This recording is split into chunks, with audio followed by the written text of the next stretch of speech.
Welcome to the Real Estate Pros Show, where we interview real estate investing professionals from coast to coast, as well as the service providers that serve the real estate investing industry. Our goal is simple: share what's working now to help you improve and scale your business to the next level and meet the pros that can help you get there. Real Estate Pros is powered by Investor Fuel, America's leader in helping real estate investors and professionals build the business you need to live the life you've always dreamed of. Let's start today's show.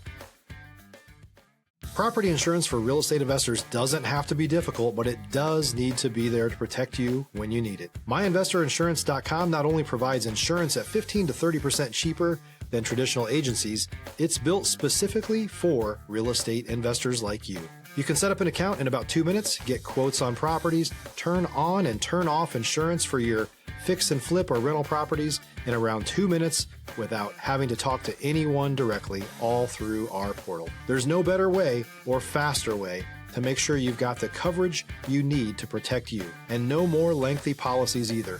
Once you're set up, you're billed monthly and prorated by the day for however long your policy is active. It's powered by MSI, the third largest independent MGA, with 1.5 million customers and more than $1 billion in cumulative premiums written. Get set up today in about 2 minutes at myinvestorinsurance.com/fuel. All right. Hey, guys. Welcome back to the show. I'm here today with Lane Kawaoka. Hope I said that right. And we're going to be talking today about the 4 levels of wealth building. Remember, guys, at Investor Fuel, we help real estate investors, service providers, really all entrepreneurs 2 to 5x their business. And we do that and give them the ability to build that business they want to build and allow them to live the life they've dreamed of. So, Lane, welcome to our show. Hey, thanks for having me. Aloha, everybody. Yeah, I'm super excited to talk to you about the 4 levels of wealth building. I think it's something that we all need to know because it's really not taught enough. But before we dive into the main topic and whatnot, why don't you tell our audience about your background, kind of who, how you got here, how you got into real estate, etc. Yeah, I started on this linear path, graduated college with an engineering degree, started to work for the man, didn't really like it. Who really does, right? Right. Bought a house to live in. Again, all this stuff that we're all taught to do, invest in 401k and, buy a house to live in. But I was just lucky because I did this early. And, at the time, that was kind of on the first floor of the wealth elevator, which was to buy little rental properties. So I did that from 2009 to 2015, getting 11 of those turnkey rentals. Not super passive with those things, but I think a great way for new investors to get started still. And then in 2015 became an accredited investor, got to that next level and started to branch out, sell the rentals and get into more syndications and private placements from there. Got it. Okay, so you were originally an engineer and you bought a house to live in. What spurred the turn to go towards buying more houses, buying more property, and the real estate journey? How did that actually get kicked off? Well, in the first month of having that first rental, I was like, holy crap, if I just keep doing this a few more times, I'll be able to quit the rat race. Right. And, I'm a numbers guy, so it was just night and day. I was like, wow, like this is the power of real estate. These are the tax benefits. And, so I just rinse, wash, repeat. I bought a couple other properties in Seattle, but then realized, you get cash flow in more markets like Birmingham, Atlanta, Indianapolis, where I bought my other properties. Right. But around 2015, I had 11 rentals, and, what it feels like to own 11 rentals. It was a few $1,000s of passive cash flow a month after all expenses, but sure. Maybe an eviction or 2 a year, some kind of big catastrophe that happened every quarter. Yep. It's not that bad. I had property management dealing with all my headaches, but most of my clients today are looking for $10,000 plus of passive cash flow a month, and to get that you need 30, 40 of those damn things. Yeah. And it becomes a freaking job. And so that was kind of the transition period where I went from the first floor to the second floor in my, what I call it in my book, where I kind of separate things out in these levels. Right. And I started to kind of haphazardly interact with more accredited investors. Like up until this point, my parents never owned rental properties. Stop living on an island and join the #1 mastermind in America for professional real estate investors.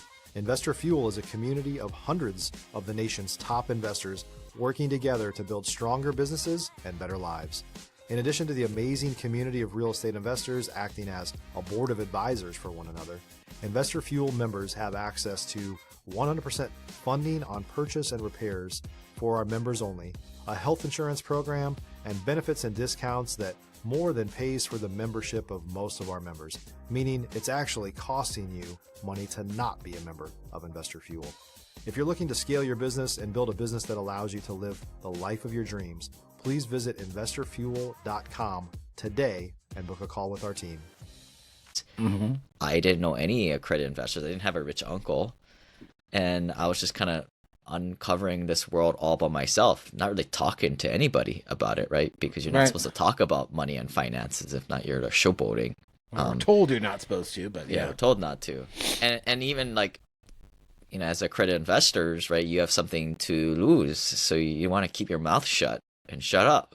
Right. So you don't get sued by other people who don't have that type of money. Mm-hmm. But I started to interact in these circles, and one thing I learned about all the tax strategies that the wealthy were doing, dropping their AGI, rep status, and passive losses. I realized that they all were dumping their little rental properties once they got to this level, and got into more LP positions. Yeah. And then thirdly, I was like, well, I'm not lonely anymore, right? And I'm like, I'm not crazy anymore to be buying all these rental properties. Right. Yeah. Okay. So when you started buying these properties, and just trying to give our folks some ideas of kind of what you went through, were you using hard money, private money, your money? And what kind of challenges in the entry part of your journey were you coming across? Yeah, so I was a higher paid professional. So I was able to save maybe 20, 30,000 a year in the beginning of my career. And another thing I didn't mention, for maybe like 4 or 5 years there, I was able to save 100 grand from my paycheck every year because I didn't live anywhere. Right. When I bought that first house to live in, the reason why I started renting it out was because I could just live off the company dime because I was a construction supervisor traveling everywhere for work. So there were like 4 or 5 years there where I was able to plow away like a tremendous amount of money into down payments. So I would, get the normal 20% conventional financing. Right. And I just rinse, wash, repeat that again and again and again. Did you run into any challenges when you first were being a landlord? Things that maybe mistakes that you made that you now looking back being like, okay, this is something I need to avoid or people need to avoid? Like I'm pretty transparent about my story, right? Like I didn't start with nothing. I had a good, probably 6-figure paycheck essentially. And I was really good with my money. I was able to save it. So I didn't do any flipping or wholesaling properties. You bought them turnkey. Yeah, I just bought them turnkey. Some people say that's a waste of money and whatever, but it got me started. And I started to realize like my highest and best use was at my day job. Getting promotions, working on my career, even though I wasn't super passionate about the thing. Right. That was effectively where my efforts went, right? And I don't think I was in position at the time to take on risks. Like I'm not a huge fan of the BRRRR strategy on the single family home level. Why not? I think it's too much risk, especially when you're doing it remotely. Well, yeah. You're working with lower level contractors. Today, when we do like apartments or we do ground up construction, we're working with large contractors, right? As opposed to the small guys who tend to just run off with your money. Everybody talks about, how they bought it for this, sold it for that, and these are their costs. But nobody talks about the time that the contractor, just screwed them or unforeseen conditions happened. Right. And it's, you can make a lot, but you can also, you increase your amount of risk. And more risk comes with more reward. But, I think that's why when I finally got to that syndication level, it made much more sense because at least that counterparty risk went away. Working with better contractors, more sound contracts, as opposed to these like back of the truck bed type of deals. And, I know. We do professional ways we manage our contracts with retainage and bonds and insurance, commercial level insurance. If you're looking for consistent, high-quality leads, look no further than Investor Machine. Investor Machine isn't just another agency. It's the most sophisticated, data-driven lead generation company on the planet for real estate investors, and serves the role of being not just a lead generator for your business, but a marketing partner that is helping you achieve your goals along the way. Go to investormachine.com to learn more and schedule a call with our team today.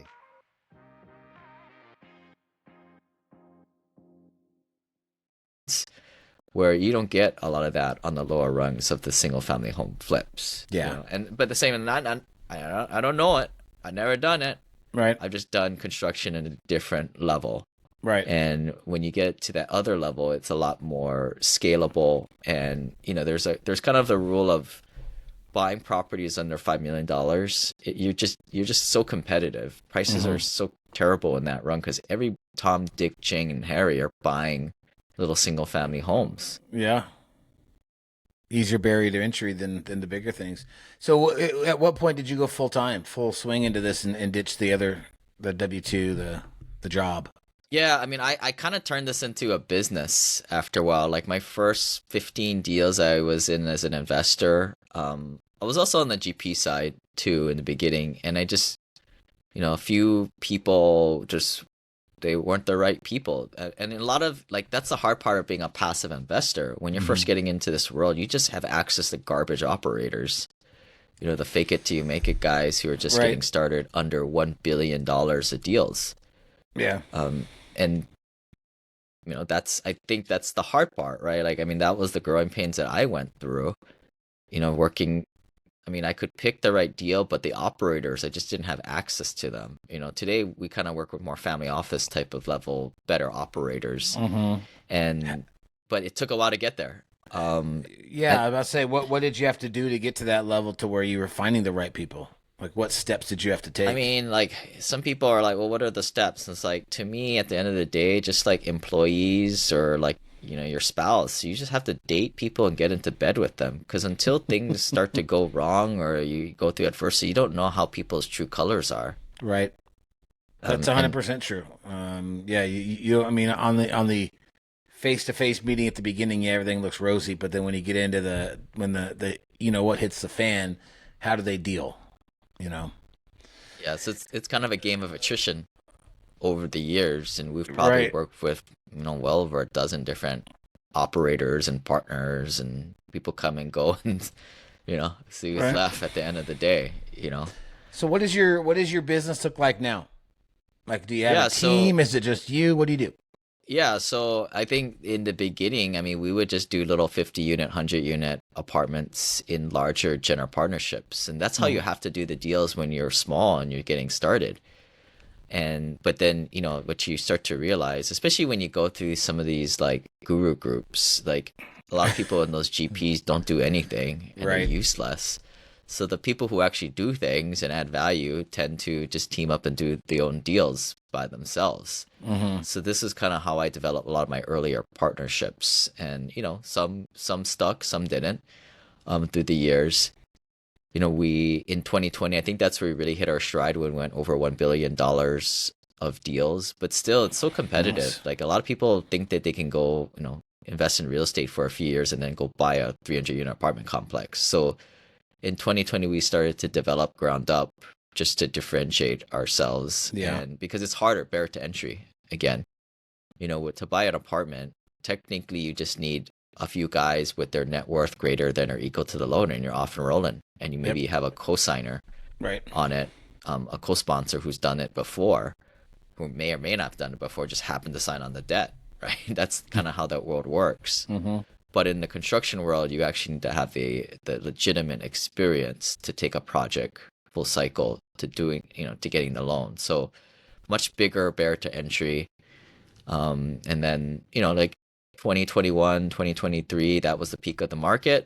Commercial real estate came down 20, 30%. We were, victims ourselves. Luckily, we were established before that. So we'll make it through.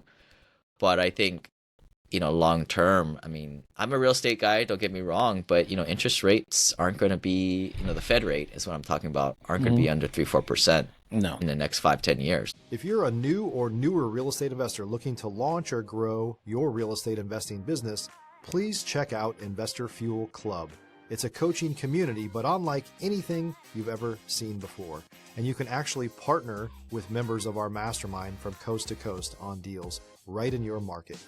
There's no better opportunity to build a consistent business than to literally partner with pros to help you avoid costly mistakes, avoid the need for capital to do deals, and help you eliminate your fears as you're starting your business. Learn more about Investor Fuel Club at investorfuel.com/club. So one would say, real estate lost a big trade wind that was behind their backs for the longest of time. Certainly helped me out, but this is kind of where, I think I made the mistake of having 80-90% plus of my personal net worth into real estate. And, now that my net worth is higher, I think diversification for me.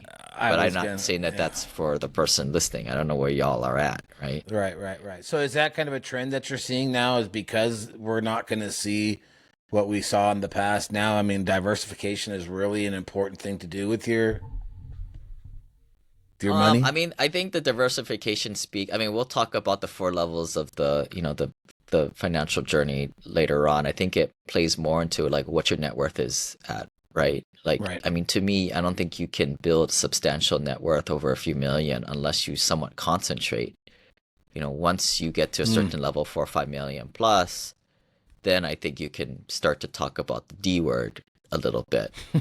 But I think if anything, there's a game of, there's different asset classes out there. Right. And even in the asset class of real estate, there's certain sectors or sub markets and sub asset classes. Some are hot, some are cold. There's different market cycles. The ability for you to figure out what is the thing that's been beat up and go into it and have the testicular fortitude to do that when everybody else is running the other Stick way. the course when everybody's running, yeah. Yeah, I mean, that's the Buffett quote, right? When things are uncertain and fearful, that's when you need to get greedy. As opposed to like right now, stock market is all-time highs, right? That's when you need to get away from it and Get away from the greed, yeah. Yeah, but that's a complete opposite of what retail investors do. I mean, I'm sure I've succumbed to it myself, right? You look at past before, what's been hot these last couple of years? Let me go into that, right? Because I want a surety. Sure. But that's not what you need to be doing. So to answer your question, right, like we kind of identify, like I think we rode this nice wave of apartment investing for a while. I still think the long-term prospects look great, right? Like population is increasing, especially in the workforce housing sector. People are having a harder time buying houses, affordability. Yeah. So I think that's there, but like even with prices coming down 20-30%, which I think is, I think one big part of it, the interest rates is the second part. So you need to combo the debt with the price to make the deal work. If not, no bueno, the deal doesn't work. Yeah, I'm about to say. And if the Fed's not dropping rates, the LTVs aren't going to come back, so it's just like, when are these deals actually going to pencil? And so like, I'm just, again, like when I followed the trend to seeing other accredited investors, my peers around me going from dumping their rental property portfolios and going into syndications, I'm seeing the same people that I grew up with or were a little ahead of me, take a part of their real estate portfolio and put it into private equity, buying businesses. Yeah. Yeah. Well, let's transition to what our topic was, and that was the 4 levels of wealth building. And you have a book. Yeah, I mean, I think everybody knows the old Purple Book, right? But of course. Doesn't really tell you what the hell to do, right? Just fills up your head with a lot of motivation and mindset, which I think is great, right? For starters, but I always thought that there was different paradigms to this wealth building journey. Looking back at, my timeline, the stuff I did up until 2015 is very different than what I did up until 2022.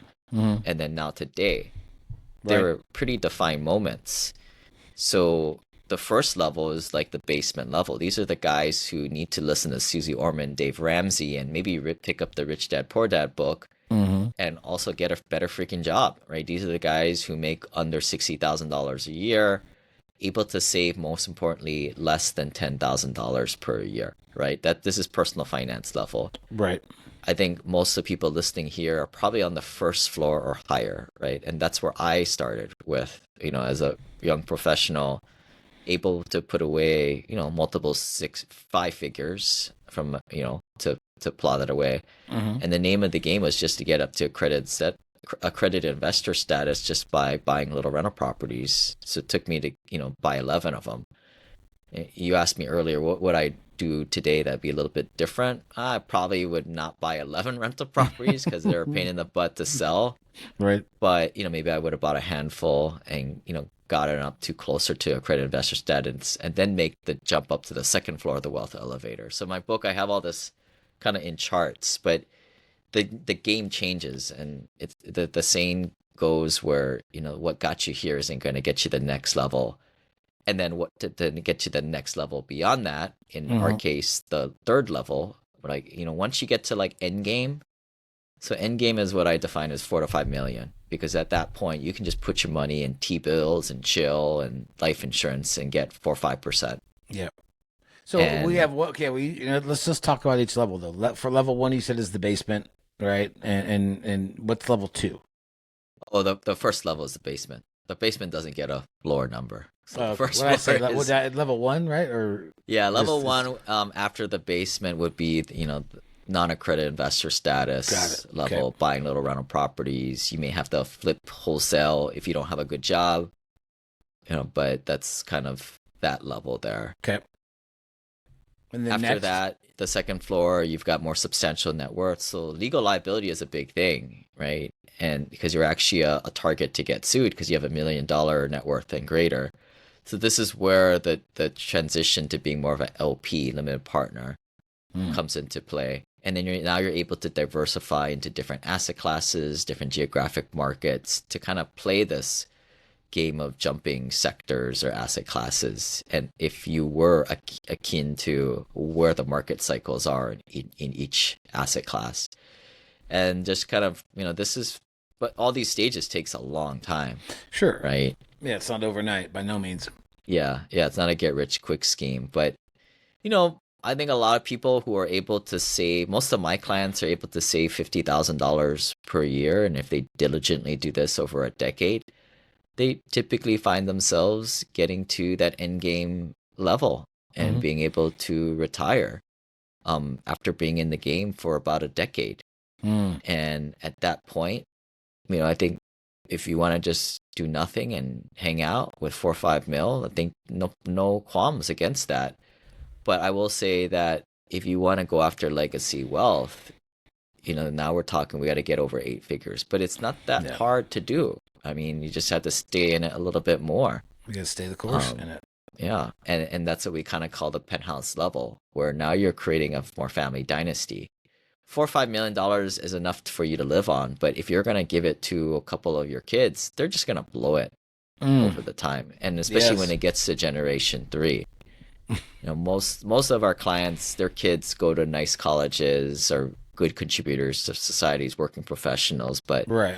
It's a third generation that are kind of going to blow it more than likely, unless the kids get around other people. And that's why we put on a community for them to bring their kids around. And, at that point, your network is bigger part of things. Yeah. You can learn a lot more from the people that you're around. Well, that's awesome, man. So what advice would you give to someone that's looking to get into the game, whether it's real estate, whether it's anything? Well, John, what floor are they on? They're at the basement. That's the biggest thing. They're at the basement. They're on if you're in the basement, don't listen to me. I'm not the guy. There's a lot of other people that have, Susie Orman, Dave Ramsey, and a gazillion of other podcasters and house flippers out there. Go listen to them.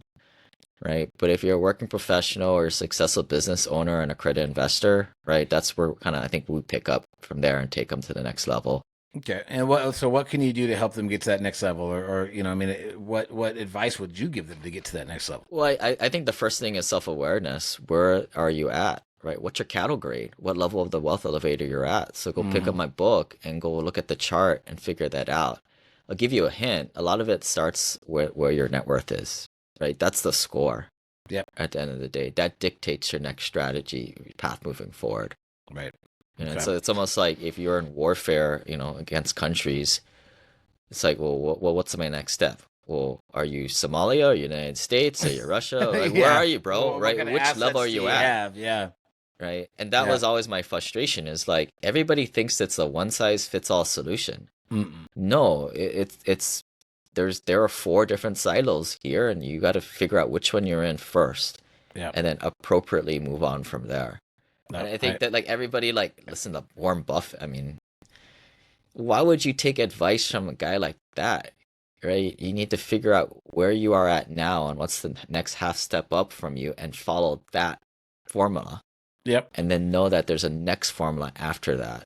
Yeah. It's like in my It book, also, we teach that stuff that's 2 floors above where you are now, which may not be pertinent to where it is today, but I think it helps cut corners for sure. well, I mean, that's also good advice. And if folks want to get a hold of you and talk to you about all this, how do they, and maybe get your book, how do they find it? Yeah, they can go on Amazon, and the Wealth Elevator, and then if they like podcasts, they can check out the Wealth Elevator podcast. If they pick up a book, they can, and they leave a review and send us a screenshot. We'll hook them up with the audio and the electronic version. They can just email myself, Lane, at thewealthelevator.com. Perfect.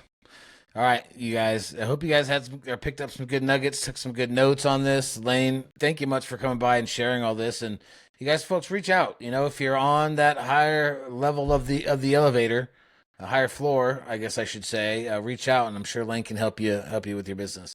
Guys, thank you for joining us. Hope you enjoyed the episode. We'll see you on the next one. Cheers. Thanks for joining us for today's Real Estate Pros Show. You can learn more about the amazing benefits of the Investor Fuel Mastermind community, including surrounding yourself with hundreds of other rock stars, 100% financing for your deals, and members-only discounts from vendors you're likely already using that, as a member of Investor Fuel, will save you more than the cost of your membership. Visit investorfuel.com to learn more. If you're interested in joining us as a guest of this show, please visit investorfuel.com/pros to apply. You can also check the show notes for access to free resources, how to get access to world-class lead generation, and much more. Don't forget to subscribe so you never miss another episode. Have a great day. We'll see you on the next show.